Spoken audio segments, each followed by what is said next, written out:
जो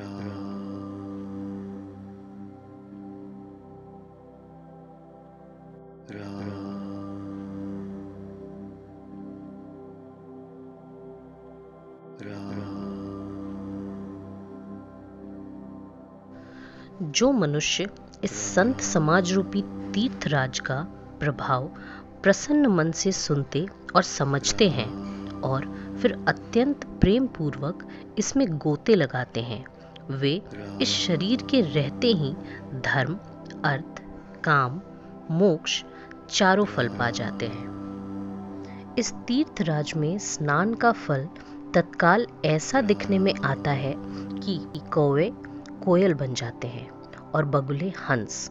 यह सुनकर कोई आश्चर्य ना करे, क्योंकि सत्संग की महिमा छिपी नहीं है।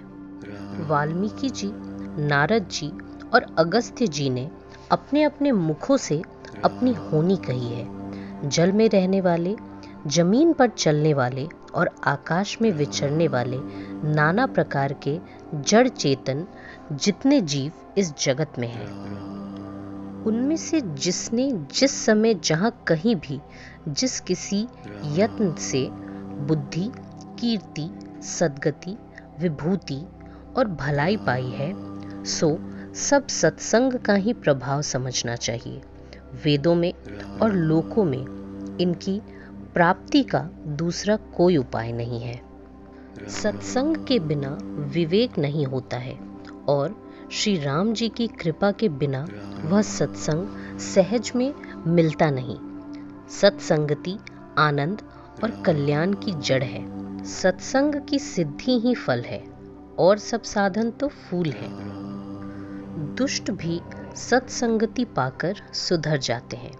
जैसे पारस के स्पर्श से लोहा सुहावना हो जाता है, किंतु दैव योग से यदि कभी सज्जन कुसंगति में पड़ जाते हैं तो वे वहां भी सांपों की मणि के समान अपने गुणों का ही अनुसरण करते हैं। ब्रह्मा, विष्णु, शिव, कवि और पंडितों की वाणी भी संत महिमा का वर्णन करने में सकुचाती है। वह मुझसे किस प्रकार नहीं कही जाती। जैसे साग तरकारी बेचने वाले से मणियों के गुण समूह नहीं कहे जा सकते। मैं संतों को प्रणाम करता हूँ जिनके चित्त में समता है, जिनका न कोई मित्र है और न शत्रु। जैसे अंजलि में रखे हुए सुंदर फूल दोनों हाथों को ही समान रूप से सुगंधित करते हैं। संत सरल हृदय और जगत के हितकारी होते हैं।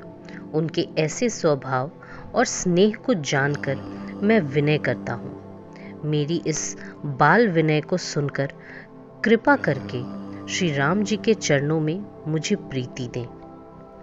अब मैं सच्चे भाव से दुष्टों को प्रणाम करता हूँ, जो बिना ही प्रयोजन अपना हित करवाने वाले के भी प्रतिकूल आचरण करते हैं। दूसरों के हित की हानि ही जिनकी दृष्टि में लाभ है, जिनको दूसरों के उजड़ने में हर्ष और बसने में विषाद होता है। जो हरि और हर के यश रूपी पूर्णिमा के चंद्रमा के लिए राहु के समान है और दूसरों की बुराई करने में सहस्त्र बाहु के समान वीर है। जो दूसरों के दोषों को 1000 आंखों से देखते हैं और दूसरों के हित रूपी घी के लिए जिनका मन मक्खी के समान है। जो तेज में अग्नि और क्रोध में यमराज के समान है। पाप और अवगुण रूपी धन में कुबेर के समान धनी है। जिनकी बढ़ती सभी के हित का नाश करने के लिए केतु के समान है और जिनके कुंभकर्ण की तरह सोते रहने में ही भलाई है।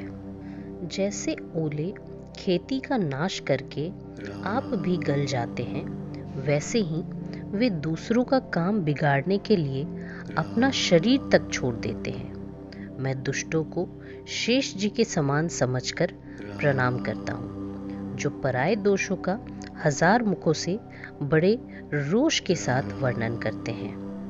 पुनः उनको राजा पृथु के समान जानकर प्रणाम करता हूँ, जो 10,000 कानों से दूसरों के पापों को सुनते हैं, फिर इंद्र के समान मानकर उनकी विनय करता हूँ, जिनको सुरा नीकी और हितकारी मालूम देती है, जिनको कठोर वचन रूपी वज्र सदा प्यारा लगता है और जो 1000 आंखों से दूसरों के दोषों को देखते हैं।